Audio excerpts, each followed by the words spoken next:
Hey guys, it's Charmy's Idris here, and today we'll be making one of my favorite lip balm recipes. But first, let's talk about what you'll need. So here are the tubes that I'm using today. I got them off of Amazon. Of course, I will link everything in the description below. And with those tubes, I also got this blue lip balm tray. This is perfect if you're making several lip balms, but you don't actually need it. And I also wanted to show you this flexible tray that I got. It's not my favorite one, but it's perfect if you have different size lip balm tubes because not all lip balm tubes are manufactured the exact same size, so they won't all fit into this blue tray. And I'm going to go ahead and add my tubes to my tray just so that I don't have to worry about it later. And you'll notice that I put one on the other side as well. I just like to make sure that it's perfectly balanced. And a few other things you'll need include a scale, a beaker or a heat resistant container, and then I also have my hot water bath going already, and it has a little less than an inch of water in it. And I put my heat on medium low because I don't want it to boil, but I do want the water nice and hot. I also like to double check that all of the lip balms are screwed all the way down just to make sure that each lip balm gets the amount that it's supposed to. Here's the recipe we'll be working with today, and make sure you also check out the blog post because that is where I put the percentages if you want to make a bigger or a smaller batch.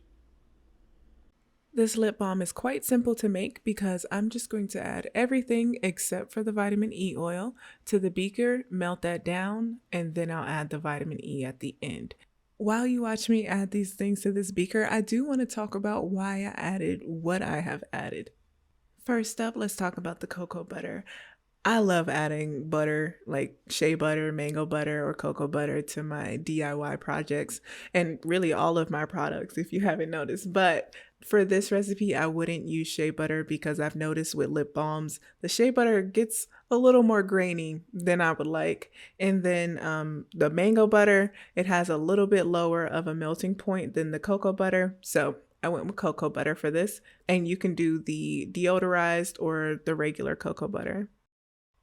For my waxes, I've gone with both beeswax and candelilla wax. The beeswax is nice and flexible, but the candelilla wax is more of a brittle, hard wax, and so it goes perfect with the beeswax. You may notice that instead of yellow beeswax, I have white beeswax here, and that choice was only aesthetic. So I wanted a lighter lip balm, so I chose the white beeswax over the yellow. Now let's get into the oils and why I chose them. So coconut oil is known for its moisturizing benefits, of course, but I decided to not use too much because the ever-changing consistency of coconut oil, I don't want that to affect my lip balm that will most likely be sitting in the car. And then I also chose castor oil because it's known as a natural humectant, which is supposed to prevent water loss, retaining moisture, which should keep your lips hydrated. And I also like the gloss that it gives off. I also added a little bit of grapeseed oil. Actually, 1/3 of this recipe is grapeseed oil, but I decided to put that in because it is said to soften and smooth lips. You can actually switch this one out for another carrier oil of your choice, but just make sure you know that the final consistency may be a little bit different if you change out 1/3 of the recipe. I've also added in some jojoba oil, and this actually is a small amount of jojoba oil because it's the most expensive oil that I'm using in this recipe, but it's a very good one for really skin, hair, all that. But for lips, it is said to form a protective barrier, which locks in moisture, and also it is said to soothe chapped lips.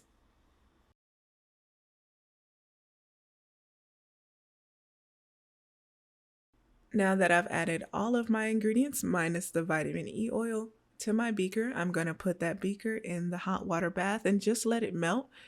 I will be stirring it frequently because the candelilla wax and the beeswax have much higher melting points than everything else in this beaker, so I just like to help it out a little bit.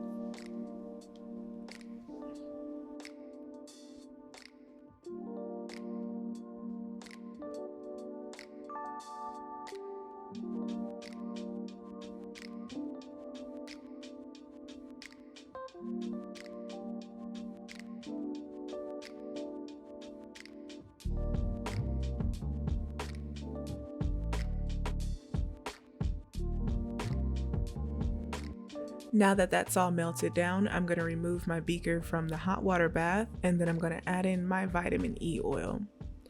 I like to add the vitamin E oil at the end because it is heat sensitive, and the purpose for the vitamin E oil in this recipe is to help prevent rancidity.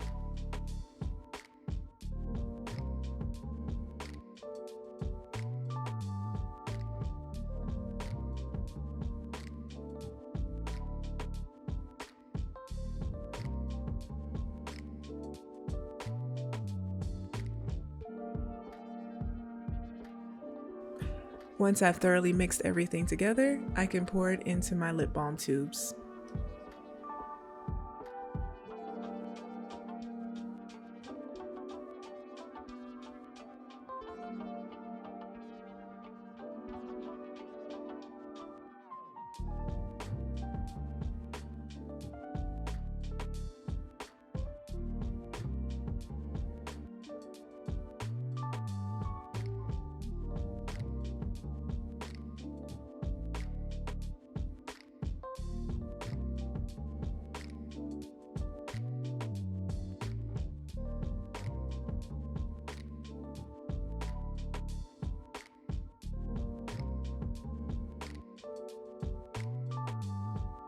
It'll take about 15 to 20 minutes for my lip balm to solidify, but in the meantime, I'm just gonna clean up my area, and I wanna share my favorite way to clean a container after lip balm, which is to add the beaker back to the hot water bath. Although my heat is off at this point, the water's still warm.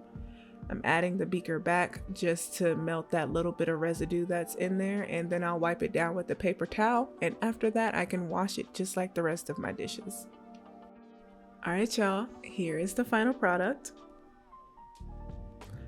So this recipe made a total of 7 0.15 ounce lip balm tubes.